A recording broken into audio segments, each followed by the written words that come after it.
الحمدللہ وکفا وسلام علی عبادہ الذین اصطفیٰ اما بعد۔ اللہ تعالی نے سورہ کافرون میں جو اپنی توحید کا ارشاد فرمایا اور کافروں سے یہ کہہ دیا کہ آپ اعلان فرما دیں کہ ہم ان کی عبادت نہیں کریں گے جن کی عبادت تم کرتے ہو، اور تم بھی اس پروردگار عالم کی عبادت نہیں کرو گے جن کی عبادت ہم کرتے ہیں۔ تو رسول اللہ صلی اللہ علیہ وسلم کو یہ سورہ مبارکہ اتنی پسند آئی کہ آپ نے اس کے برابر کی ایک اور سورہ مبارکہ یعنی سورہ اخلاص کو اپنا معمول بنا لیا، اور رسول اللہ صلی اللہ علیہ وسلم نے یہ بھی فرمایا کہ نعم السورتان،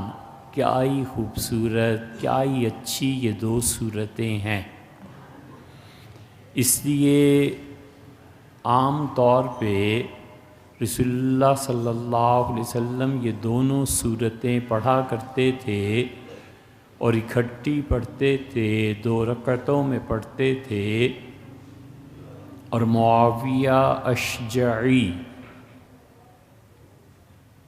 یہ قبیلے سے نسبت تھی ان کی، وہ حاضر ہوئے اور انہوں نے عرض کیا کہ اللہ کے رسول مجھے کچھ بتا دیں جو میں رات کو سونے سے پہلے پڑھوں۔ تو آپ نے فرمایا رات کو سونے سے پہلے سورہ کافرون پڑھا کرو، فَإِنَّهَا بَرَاءَةٌ مِّنَ الشِّرْكِ، اس لیے کہ اس میں شرک سے مکمل طور پر بیزاری ہے۔ فجر کی نماز ایک مرتبہ پڑھائی، اور ابن ماجہ کی روایت میں آتا ہے کہ پہلی رکعت میں قل یا ایھا الکافرون اور دوسری میں قل ھو اللہ پڑھی، اور جب سلام پھیرا تو فرمایا نعم السورتان، کیا 2 صورتیں اتنی اچھی اور کیا ہی خوبصورت، پہلے میں بھی توحید ہے اور دوسرے میں بھی توحید ہے۔ پھر ایک مرتبہ ارشاد فرمایا کہ دیکھو یہ سورہ اخلاص جو ہے یہ قرآن کریم کا ثلث ہے، تیسرا حصہ ہے۔ مفسرین نے اس کی شرح میں لکھا ہے کہ قرآن اصل میں چونکہ 3 چیزوں کی طرف دعوت دیتا ہے جو بنیادی ہیں، اللہ کی توحید، رسالت اور آخرت، اور سورہ اخلاص میں سراسر توحید ہے، از اول تا آخر توحید ہے۔ اس لیے رسول اللہ صلی اللہ علیہ وسلم نے اسے قرآن کا ثلث یعنی تیسرا حصہ کہا کہ عقیدے کا ایک پورا حصہ توحید کا باب اس میں۔ اور سورہ کافرون کے متعلق فرمایا کہ ربع القرآن، یہ قرآن کا 1/4 حصہ ہے، یعنی اگر کوئی آدمی اسے پڑھ لے تو اسے 1/4 قرآن پڑھنے کا ثواب ملتا ہے۔ اور پھر رسول اللہ صلی اللہ علیہ وسلم فجر کی سنتوں میں ہمیشہ یہ سورت پڑھتے تھے۔ ایک صحابی رضی اللہ عنہ کہتے ہیں کہ 25 یا 30 دن میں نے رسول اللہ صلی اللہ علیہ وسلم کی صحبت میں گزارے، اور اس طرح سے کہ میں آپ کے ساتھ ہی نماز پڑھتا رہا اور تمام دن آپ کی خدمت میں حاضر رہا، تو آپ ہمیشہ میں نے دیکھا صبح کی سنتوں میں پہلی رکعت میں قل یا ایھا الکافرون اور دوسری میں قل ھو اللہ پڑھتے تھے۔ اور یہ حدیث ان کے لیے دلیل ہے مالکی فقہا کے خلاف جو یہ کہتے ہیں کہ صبح کی سنتوں میں صرف سورہ فاتحہ پڑھنی چاہیے۔ اصل قصہ یہ ہے کہ نبی کریم صلی اللہ علیہ وسلم لمبی نماز پڑھتے تھے، اور فرض بھی اور نفل بھی۔ نفل تو خیر بہت لمبے ہوتے تھے، لیکن فرض بھی اتنے طویل ہوتے ہی تھے کہ صحابہ کرام رضی اللہ عنہم یہاں تک کہتے ہیں کہ آپ جب سجدے کے بعد بیٹھتے تھے، قعدے میں دوسرے سجدے کے لیے جانا ہوتا تھا، اتنی دیر بیٹھے رہتے تھے کہ ہم سمجھتے تھے کہ شاید دوسرا سجدہ کرنا بھول گئے، اور رکوع سے جب کھڑے ہوتے تھے تو اتنی دیر تک کھڑے ہو کے اللہ کی تسبیح بیان کرتے رہتے تھے کہ ہم سوچتے تھے کہ کیا ہو گیا ہے، سجدے میں کیوں نہیں جا رہے۔ تو رسول اللہ صلی اللہ علیہ وسلم کی نمازیں ایسی، اسی لیے حنفی فقہا نے اصول لکھا ہے۔ انہوں نے کہا جو نماز بھی رسول اللہ صلی اللہ علیہ وسلم کی سنت کے مطابق پڑھی جائے گی وہ نماز طویل نہیں ہے۔ مسئلہ یہاں سے اٹھتا ہے کہ لوگ کہتے ہیں جی اتنی لمبی نماز امام صاحب نے پڑھائی، ہم تو تھک گئے اور یہ ہو گیا اور وہ ہو گیا۔ فقہا نے کہا کچھ نہیں، اگر اس نے نماز سنت کے مطابق پڑھائی ہے تو تھکن کوئی چیز نہیں، اور سنت سے بھی زیادہ کر دے تو اس سے منع کرتے کہ حضور صلی اللہ علیہ وسلم نے اس طرح کی نماز نہیں پڑھائی جیسے تم پڑھاتے ہو، یعنی بہت طویل صورتیں پڑھنا۔ لیکن رسول اللہ صلی اللہ علیہ وسلم کی نماز کی طرح کی نماز، سنت کی نماز، وہ کوئی ایسی چیز نہیں ہے جو طویل۔ اسی لیے صبح کی سنتیں وہ آپ پڑھتے تھے جلدی، مختصر، حتیٰ کہ عائشہ رضی اللہ عنہ کہتی ہیں میں نے ایک دن پوچھا کہ اللہ کے رسول یہ جو 2 سنتیں آپ پڑھتے ہیں فجر کی، اس میں فاتحہ بھی پڑھتے ہیں یا نہیں؟ تو رسول اللہ صلی اللہ علیہ وسلم پڑھتا ہوں۔ تو کہتی ہیں مجھے بہت مختصر وہ لگتی تھی، اور طریقہ بھی یہی کہ صبح کی 2 رکعتیں مختصر پڑھی جائیں اور پھر فرض نماز پڑھی جائے یا پڑھائی جائے۔ تو وہ جو مالکی فقہا ہیں وہ اس لیے کہتے ہیں کہ صرف فاتحہ ہی ہے، اس کے ساتھ سورت نہیں، لیکن رسول اللہ صلی اللہ علیہ وسلم ہمیشہ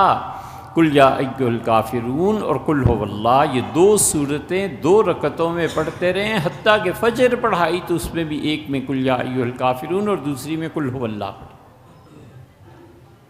جمعہ کا دن مغرب کی نماز میں نماز پڑھاتے تھے، پہلی رکعت میں قل یا ایھا الکافرون اور دوسری میں قل ھو اللہ پڑھتے تھے۔ لوگوں نے اس سنت کے طریقے کو چھوڑ دیا ہے، اور آپ پڑھ لیں کہیں جا کے نماز، مسجدیں بالکل خالی اور ویران ہو گئی ہیں، کہیں یہ چیز نہیں رہی۔ شاید ہی کوئی امام ہو جو مغرب کی نماز میں یہ 2 رکعتوں میں 2 سورتیں پڑھاتا ہو، کرنا جہاں سے بھی پڑھ دیتے ہیں پڑھ دیتے۔ ظہر کے بعد کی 2 رکعتوں حضور اقدس صلی اللہ علیہ وسلم کا معمول رہا کہ ہمیشہ پہلی رکعت میں قل یا ایھا الکافرون اور دوسری میں قل ھو اللہ پڑھتے تھے۔ یہ صبح کی سنتیں، ظہر کے فرض کے بعد کی سنتیں، مغرب کے بعد بھی یہی پڑھتے تھے۔ پھر احرام جب باندھتے تھے عمرے کا یا حج کا، تو اس موقع پر جو 2 رکعتیں پڑھی جاتی ہیں ان میں بھی یہی پڑھتے تھے۔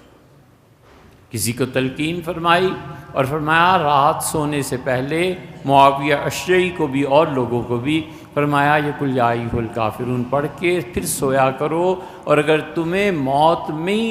نیند میں ہی موت آ گئی تو تم اللہ کی توحید پہ مرو گے، خالص اللہ کے دین پہ خدا کے یہاں جاؤ گے، تم شرک سے بری اور بیزار جاؤ گے۔ ایک مرتبہ کسی صحابی رضی اللہ عنہ کو دیکھا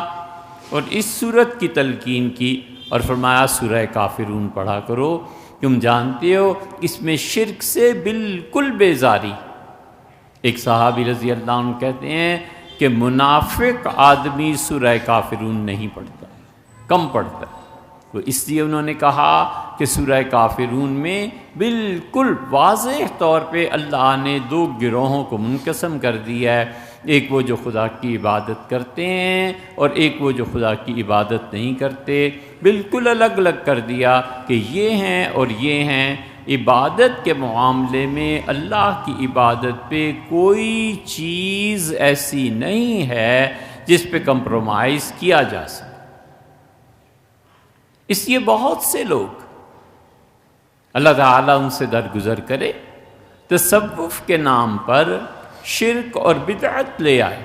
اور اللہ نے ہر دور میں انہیں اکھیڑا، اور اللہ نے ہر دور میں ان لوگوں کو پیدا کیا جنہوں نے اللہ کی توحید کے ساتھ شرک کو نہیں ملایا، الگ کیا، اور رسول اللہ صلی اللہ علیہ وسلم کی سنت اور بدعت دونوں میں فرق کرتے ہی رہے، اور تعلیم دیتے رہے کہ یہ سنت ہے اور یہ بدعت ہے، یہ اللہ کی توحید ہے اور یہ شرک ہے۔ اور عارضی طور پر جو کبھی چیزیں آ جاتی ہیں، تصوف اور صوفی اور روحانیت، اور ایک لفظ جو پڑھا ہو اور ایک لفظ جو کبھی بغیر کسی تربیت کے یہ روحانیت پیدا ہو رہی ہے، اور بغیر خود سلوک تصوف اس کے ذکر اذکار کیے ہوئے یہ پیر بن رہے ہیں، یہ سب کچھ، یہ سب چیزیں ایسی ہیں جو وقت کے ساتھ ساتھ مٹ جاتی ہیں، اور اللہ کا نام، خالص اسلام، خدا کا دین یہ قائم رہتا۔ رسول شاہی پیدا ہو گئے، فرقہ پیدا ہو گیا، نمود انمود ایک کتاب لکھ دی گئی، بڑا ہندوستان میں رواج ہوا۔ مغلوں کا جو آخری دور تھا اس میں یہ چیز پھر غالب آ گئی، اورنگزیب کے گھر میں، سلطان کے گھر میں اللہ کی توحید اور اس طرح کی چیزیں، اتباع سنت، جس نے عالمگیری لکھوائی، اور جو عالمگیری رات کو سونے سے پہلے سنتا رہا۔ شاہ ولی اللہ رحمۃ اللہ علیہ کے والد ملنے گئے اپنے دوست قاضی زاہد رحمۃ اللہ علیہ سے، گھر پہ نہیں تھے، انہوں نے کہا بچوں مجھے بٹھا دو، بٹھا دیا، انتظار کر کے واپس چلے گئے۔ انہوں نے ایسی کچھ کاغذات تھے، انہیں پڑھنا شروع کیا، تو پڑھتے پڑھتے ان کی عبارت ایک مسئلے پہ پڑھی، تو انہوں نے قلم اٹھا کے اس پہ لکھا حاشیے میں کہ مسئلہ ایسے نہیں ایسے ہے۔ مولانا آئے اور جلدی سے کاغذ سمیٹے اور چلے گئے، کیونکہ سلطان اورنگزیب عالمگیر نے یہ اہتمام کیا تھا کہ رات کو سننے سے پہلے جتنا کام قانون پہ ہوتا تھا سنتے تھے، جرا کرتے تھے، سمجھاتے تھے مفتیوں کو، پھر سوتے تھے۔ اس دن جو عبارت پڑھی انہوں نے، تو انہوں نے دیکھا کہ یہ نشان لگا ہوا ہے، گڑبڑ ہو گئی۔ ان کا نہیں اصل مسئلہ یہ ہے۔ تو اورنگزیب کے ماتھے پہ شکنیں پڑ گئیں، اور اس نے کہا کیا کر رہے ہیں آپ، یہ مسئلہ ہے یا یہ مسئلہ ہے؟ اس پہ وہ گھبرا گئے اور کہا کہ میں گھر جا کے اس کو دیکھ کے پھر عرض کروں گا، اس وقت تو معافی چاہیے۔ جو اتنا متدین آدمی تھا، ایران کے انقلاب کی وجہ سے اس کے گھر میں شیعت نے جنم لیا، اور اتنے پختہ شیعہ وہ ہوئے کہ اورنگزیب کے انتقال کے بعد شاہی مسجد میں جو جمعہ ہوا تو جو بادشاہ بنے تھے انہوں نے کہا کہ اس سے کہہ دینا خطیب سے کہ خطبے میں جمعے کے خلفاء کا نام نہیں لیا جائے گا، اگر وہ لے گا تو اپنی زندگی کا خود ہی ذمہ دار ہے۔ خطیب بھی بڑا جری تھا، جب خطبہ جمعے کا دینے لگا تو اس نے کہا اللہ سے 3 تمنائیں کی تھی لوگوں، ایک تو حفظ کرنا تھا، اللہ کا شکر ہے حافظ ہو گیا، حج کرنا تھا، حج بھی ہو گیا، تیسری شہادت کی تھی، امید ہے آج پوری ہو جائے گی، اور اس نے دھڑلے سے خلفائے راشدین کے نام لیے، اور اس نے بھی کسر کوئی نہیں چھوڑی، جمعے کی نماز پڑھ کے اور باہر مسجد سے جانے سے پہلے اس کی گردن اتروا دی۔ شیعت کا اتنا اثر تھا۔ یہ اورنگزیب ایسے ہی نہیں رہے گولکنڈہ اور بیجاپور میں، اسے پتا تھا کہ ذرا سی غفلت میں نے برتی، گولکنڈہ، بیجاپور، حیدرآباد، احمد آباد تو تلے ہوئے تھے شیعہ ہونے پہ، اور اس کا اس شیعت کا اثر یہ ہوگا کہ دہلی تک بات پہنچ جائے گی، اور حکومت مغلوں کی بجائے ایران کی وسعت ہو جائے گی۔ 25 سال وہ وہاں رہا ہے، اورنگزیب نہ ہوتا اور یہ سیاسی اقدام نہ اٹھاتا تو آج اس بر صغیر میں اہل سنہ کا وجود ختم ہو جاتا۔ لوگ اس ناحیے سے سوچتے نہیں۔ تو شیعت کا اثر، اہل بدعت کا اثر، نیا فرقہ پیدا ہو گیا، یا اللہ بادشاہ سلامت چلے گئے، بیعت ہو گئے، اور تصوف کے نام پہ وہ گمراہیاں شامل کیں کہ جو مرید ہوتا تھا اسے لٹا دیتے تھے، لباس کی قید ختم ہوئی، اور گرم پانی اس کے جسم پہ سارے پیر بھی اور اس کے مرید بھی مل کے نئے مرید پہ ڈالتے تھے، سر سے شروع کرتے تھے، پاؤں تک شیو کر دیتے تھے، ایک بال جو جسم پہ وہ رہنے دیں، اور ورد ہوتا تھا موتو قبل ان تموتو، موتو قبل ان تموتو، مر جاؤ مرنے سے پہلے، مر جاؤ مرنے سے پہلے۔ کہتے تھے حضرت یہ تصوف ہے، اور مرنے سے پہلے سے مطلب یہ ہے کہ نفس کو مار دو، یہ روحانیت ہے۔ اور بادشاہ سلامت جب بیعت ہوئے تو ہزاروں لوگ پہنچے، یہ تصوف اور روحانیت تھی۔ اور ان سب کے مقابلے میں ایک شخص بالکل اپنے حجرے میں بیٹھ کے چپ کر کے تعلیم کا کام کرتا رہا، وہ شاہ ولی اللہ رحمۃ اللہ علیہ تھے۔ اب تک اس کی تعلیمات زندہ ہیں، اب تک لوگوں کو اس سے ہدایت ملتی ہے، اب تک اللہ نے اس کا نام باقی رکھا ہے۔ اور مٹ گئے جو مٹنے والے تھے، اور موتو قبل ان تموتو بھی مٹ گیا، بادشاہ سلامت بھی کسی کو پتہ ہی نہیں کہ نمود انمود چیز کیا تھی اور کتاب ہے کیا تھی۔ اللہ کی توحید اس میں خود طاقت ہے، اللہ کی توحید اس کی جڑیں زمین میں ہیں۔ اللہ نے فرمایا یثبت اللہ الذین آمنوا بالقول الثابت، اللہ نے کہا کلمۃ طیبۃ، ایک پاک جملہ ہے لا الہ الا اللہ، اصلھا ثابت، لوگوں اس کی جڑیں گہری ہیں، مضبوط ہیں، زمین میں دھسی ہوئی ہیں۔ وفرعها فی السماء، اور اللہ نے اس لا الہ الا اللہ میں اتنی برکت دی ہے کہ اس کی شاخیں آسمان کو چھو رہی ہیں۔ اور دوسری طرف شرک، اللہ نے کہا نجتثت من فوق الارض، وہ زمین پہ اگنے والی گھاس ہے، ما لہا من قرار۔ یاد رکھو اس بنیاد پہ اٹھی ہوئی چیزیں ہم رہنے ہی نہیں دیتے۔ اما ما ينفع الناس ويمكث، جو چیزیں لوگوں کو نفع دیتی ہیں ہم ان تہذیبوں کو ان کو عروج دیتے ہیں، اور جو چیزیں خراب ہوتی ہیں مٹ جاتی ہیں۔ اما الزبد، پانی کے اوپر کا جھاگ، فیذهب جفاء، وہ سوکھ کے ختم ہو جاتا ہے۔ قوموں کا بھی یہی حال ہوتا ہے، ملکوں کا بھی یہی حال ہوتا ہے، فرد کا بھی یہی حال ہوتا ہے۔ ایک تحفہ آپ کو دیں، بڑی زبردست بات ہے، قوموں کا بھی یہی حال ہوتا ہے، ملکوں کا بھی یہی حال ہوتا ہے۔ اللہ کس بنیاد پر قوموں کو باقی رکھتا ہے؟ توحید پر، شرک پر یہ بنیاد نہیں ہوتی، یہ اور چیز ہے، یہ روحانیت ہے، آخرت ہے، عذاب قبر سے بچاؤ ہے، برکتیں ہیں۔ یقیناً یہ جو دنیا اور اس کے امور ہیں، خدا کے یہاں مستقل قانون ہے کہ کون سی قوم اپنے ابنائے وطن کو، اس دنیا کو، لوگوں کو نفع کون پہنچا رہا ہے۔ کافر نفع پہنچا رہا ہے، باقی رکھیں گے، مسلمان نفع پہنچا رہا ہے، باقی رہے گا۔ یہ امت جب تک نفع پہنچا رہی تھی دنیا کو، اللہ نے قائم رکھا، اور جب اس امت سے نفع ملنا بند ہو گیا، یہ کنواں خشک ہو گیا، تو اللہ نے کافروں کے کنووں میں پانی دے دی۔ اللہ نے کہا تم دنیا کی خدمت کرو، تم دنیا کے لیے اچھے سے اچھے کام کرو۔ اس لیے آپ کسی جگہ چلے جائیں، کسی فیکٹری میں، ہسپتال میں، سوئی سلائی سے لے کر انجیکشن تک ہر چیز کافروں ہی کی تیار کرتا ہے۔ ہم نے کیا کیا؟ ہم نے اپنی نسلوں کو، اپنے بچوں کو پڑھایا ہوتا صحیح طرح، اور ہم کہتے بیٹے ڈاکٹر بنیے، محنت کیجئے، عقیدہ صحیح رکھنا اور فرض اور سنت موقدہ بس اسے قائم رکھنا، اور جس فیلڈ میں ہو اس پہ ترقی کرو۔ ہم نے کہا نہیں بھائی نہیں، یہ تو دنیا ہے، یہ تو کماؤ گے تو کیا بنے گا۔ آئنسٹائن سے رکشہ ڈرائیور اچھا تھا۔ جب یہ تعلیم اور تلقین اس منبر سے کی جائے گی تو قوم کا بیڑا غرق ہوگا۔ بڑے پتے اور کام کی بات ہمیشہ یاد رکھو۔ ایک چیز ہوتی ہے آکاش بیل، اس کی کوئی جڑ نہیں ہوتی، اور ہندو اسے بڑا مقدس سمجھتے ہیں۔ یہ آکاس بیل پیلے رنگ کی ہوتی ہے نا، ہندو اس کو خدا بھی مانتے ہیں، اس آکاس کی وہ پوجا کرتے ہیں۔